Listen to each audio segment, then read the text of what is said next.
Hello viewers, welcome to ആർക്കേസ് channel. വീണ്ടും ഒരു പുതിയ വീഡിയോയുമായി വന്നിരിക്കുകയാണ്. നമ്മൾ ഇന്ന് ട്രൈ ചെയ്യാൻ പോണത്, നമ്മൾ കിച്ചണിൽ നമ്മൾ വറുത്തതും പൊരിച്ചതും ഒക്കെ ഒരുപാട് ഉണ്ടാക്കുകയാണെങ്കിൽ അതിൽ എണ്ണ ബാലൻസ് വരില്ല. ആക്ച്വലി പറഞ്ഞാൽ ഹെൽത്ത് വൈസ് നോക്കുമ്പോൾ ആ ബാലൻസ് എണ്ണ വന്ന് യൂസ് ചെയ്യാൻ പാടില്ല. ഞാനിവിടെ ചെയ്യാറേ ഇല്ല. അങ്ങനെ ആവശ്യത്തിനുള്ള, നിങ്ങൾ കണ്ടിട്ടുണ്ടാവും, കുക്ക് ചെയ്യുമ്പോൾ ആവശ്യത്തിനുള്ള എണ്ണ വയ്ക്കും, ബാക്കി കുറച്ച് വരും, അതിനെ കളയും. അങ്ങനെയാണ്. ഇപ്പം ഞാൻ ഇന്ന് കൊണ്ടാട്ടം വറുത്തപ്പോൾ കുറച്ച് എണ്ണ നിങ്ങൾക്ക് ഇത് കാണിക്കാൻ വേണ്ടി വെച്ചിരിക്കണം. അഥവാ ആരെങ്കിലും ഇങ്ങനെ റീയൂസ് ചെയ്യുന്നവരുണ്ടെങ്കിൽ, ചെയ്യേണ്ടതാണ് അഭിപ്രായം ഉണ്ടെങ്കിൽ, ആ എണ്ണ എങ്ങനെയാണ് പ്യൂരിഫൈ ചെയ്യുക എന്നുള്ളതാണ് ഞാനിവിടെ കാണിക്കാൻ പോണത്. ഇതാ, അതിനായി ഞാനിവിടെ കുറച്ച് എണ്ണ എടുത്തു വെച്ചിട്ടുണ്ട്. സോ അതിനെ ഒന്ന് ലൈറ്റ് ചെയ്തിട്ട് ഒന്ന് ചൂടാക്കാം കേട്ടോ. ഓക്കെ, അത് എണ്ണ അവിടെ ഞാൻ ചൂടാക്കാൻ വെച്ചിട്ടുണ്ട്. അതൊന്ന് തിളച്ച് വരട്ടെ. അപ്പോൾ ഞാൻ വേറെയും കുറച്ച് കിച്ചൺ ടിപ്സ് കാണിക്കുന്നുണ്ട് കേട്ടോ.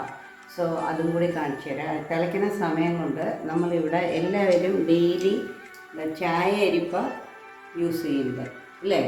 ആ അരിപ്പയുടെ സൈഡിലൊക്കെ നോക്കുക, ഇങ്ങനെ ചായയുടെ കറ ഉണ്ടാവും.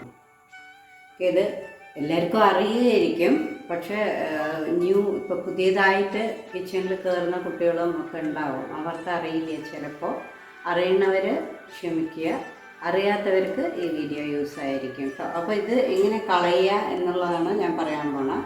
അപ്പോൾ ഞാൻ അതിന് കുറച്ച് വെള്ളം എടുത്തിട്ട് അതിലിട്ട് തിളപ്പിക്കുന്നുണ്ട്. ഓക്കെ, ഇത് നമുക്ക് ഒരു 2 വേയിൽ ചെയ്യാം. അപ്പോൾ ഞാനിത് ആദ്യത്തെ വേയാണ് ഇത് കാണിക്കണത് കേട്ടോ. അതും ആവട്ടെ അവിടെ.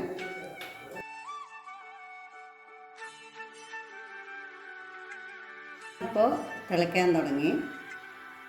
ഓക്കെ, അതിലേക്ക് ഞാൻ കോൺഫ്ലവർ കുറച്ച് കലക്കി വെച്ചിട്ടുണ്ട്. ഇതിനെ ഒഴിക്കാൻ പോവാണ് കേട്ടോ അതിലേക്ക്.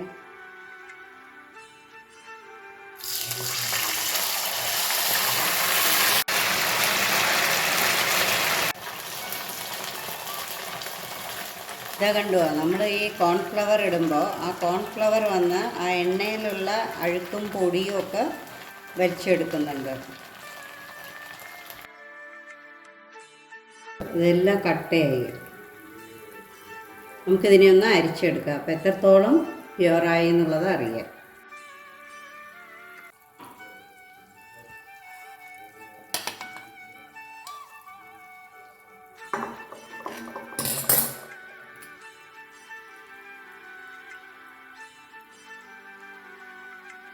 കണ്ടോ, എണ്ണ നല്ല പ്യുവറായിട്ടുണ്ട്.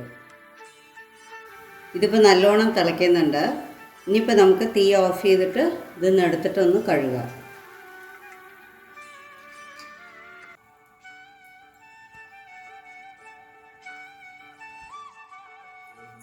ഇപ്പോൾ ചൂടുള്ളതുകൊണ്ട് ഞാൻ ഇങ്ങനെ പിടിച്ചിട്ടുണ്ട്. ഞാൻ അതിനെ ഇനി കഴുകിയെടുക്കാം കേട്ടോ.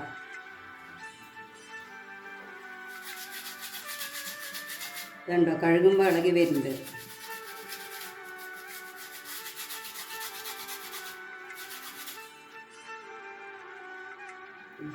ചൂട് കുഴപ്പമില്ല.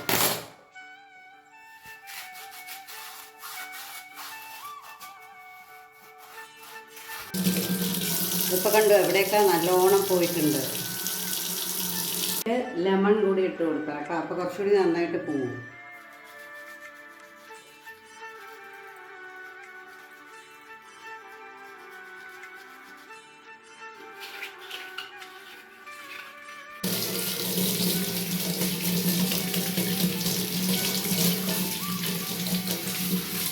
ഏകദേശം നല്ല ക്ലിയറായി ഉണ്ടോ?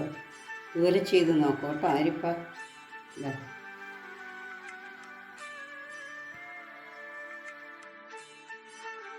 ഞാനിപ്പോൾ പറഞ്ഞാൽ കഞ്ഞി വാർക്കണത് ഇതിങ്ങനെ ക്ലിപ്പിടും. വേണമെങ്കിൽ ക്ലിപ്പിട്ട് വയ്ക്കും. ക്ലിപ്പിട്ടിട്ട് നമ്മളിങ്ങനെ നോർമലി വാർക്കും അല്ലേ? ഇപ്പോൾ നമുക്കിത് ഇങ്ങനെ ഒരു പ്രോഡക്റ്റ് ഉണ്ട്. നമുക്ക് വേണമെങ്കിൽ ക്ലിപ്പിട്ട ശേഷം അതിലേക്ക് ഇങ്ങനെ വെച്ച് കൊടുക്കാം. അപ്പോൾ ഈസി ആയിട്ട് വാർക്കാൻ പറ്റും. ഈവൻ കുട്ടികൾക്ക് വരെ അതിൽ ഈസി ആയിട്ട് ചെയ്യാൻ പറ്റും. ഇത് വലിയ പാത്രം, ഇത് ചെറിയ പാത്രമാണെങ്കിലും ഇതിൽ ചെയ്യാൻ പറ്റും. ഇതാ, ഇപ്പോൾ ചെറിയ പാത്രം നമുക്കിങ്ങനെ ഒരു ക്ലിപ്പ് ഇട്ട് കൊടുക്കുക. എന്നിട്ട് ഈസി ആയിട്ട് ഇങ്ങനെ വെച്ച് കൊടുക്കും. അപ്പോൾ കഞ്ഞിയൊക്കെ ശരിക്കും വാർന്ന് കിട്ടും കേട്ടോ. ഇത് മൂന്നാമത്തെ ടിപ്സ്. അടുത്ത ടിപ്സ്, നമ്മളുടെ എല്ലാം വീട്ടിൽ മിക്കവാറും എല്ലാവരുടെ വീട്ടിലും വാട്ടർ പ്യൂരിഫയർ ഉണ്ടാവും അല്ലേ. അപ്പോൾ ആ പ്യൂരിഫയർ വന്നിട്ട് നമ്മൾ ആക്ച്വലി പുറത്തുനിന്ന് ആൾക്കാർ വന്ന് ക്ലീൻ ചെയ്യുമ്പോൾ അതിലേക്ക് നമ്മൾ ഇനി എന്താ ചെയ്യേണ്ടത് വെച്ചാൽ അതിൽ ലെമൺ, ഒരു കഷ്ണം ലെമൺ എടുത്തിട്ട് ഈ വെള്ളം എല്ലാം കളയുക. ഇതിൽ വെള്ളം പതുവരെ ഉണ്ട്, ആ വെള്ളം മുഴുവൻ ഇങ്ങനെ തുറന്ന് വിട്ട ശേഷം നമ്മൾ ഈ ലെമൺ പീസ് എടുത്തിട്ട് അതിൻ്റെ ഉള്ളിൽ മുഴുവൻ നന്നായിട്ട് ഇങ്ങനെ ചെയ്ത് കൊടുക്കുക ഉള്ളിൽ. അപ്പോൾ നമുക്ക് അത് കഴിഞ്ഞ് ഒരു 2 പ്രാവശ്യം ആ വെള്ളം കളഞ്ഞ ശേഷം നമ്മൾ വെള്ളം പ്യൂരിഫൈ ചെയ്ത് വരുമ്പോൾ നല്ല ആ ലെമണിൻ്റെ ഫ്രഷായിട്ട് നന്നായി ഉണ്ടാവും.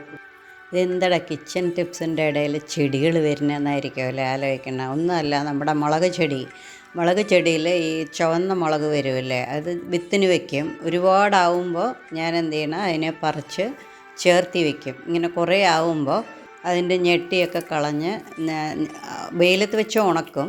പിന്നെ അതിൻ്റെ ഞെട്ടിയൊക്കെ കളഞ്ഞ് അതിനെ ഒരു ചട്ടിയിലിട്ട് നല്ലോണം ഉണങ്ങിക്കഴിഞ്ഞിട്ട് കേട്ടോ, എന്നിട്ട് ഒന്നുകൂടി നല്ലോണം ചൂടാക്കി വറുത്ത ശേഷം അതിനെ മിക്സിയിലിട്ട് പൊടിക്കുക പറഞ്ഞാൽ ഒരുപാട് ചെയ്യില്ല.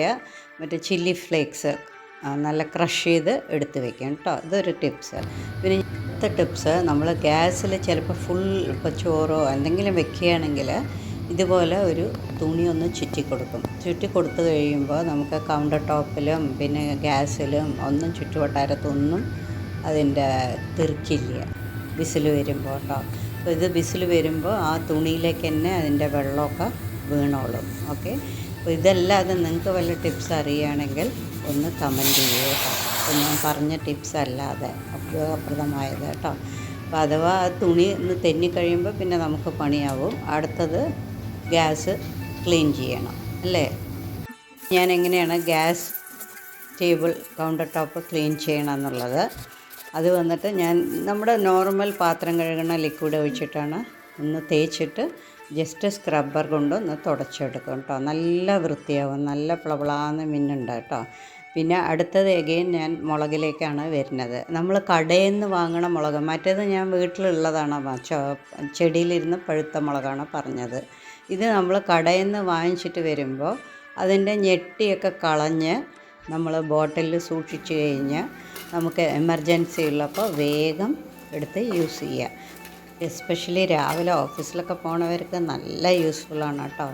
ഈ ടിപ്സൊക്കെ എല്ലാവരും ട്രൈ ചെയ്ത് നോക്കൂ.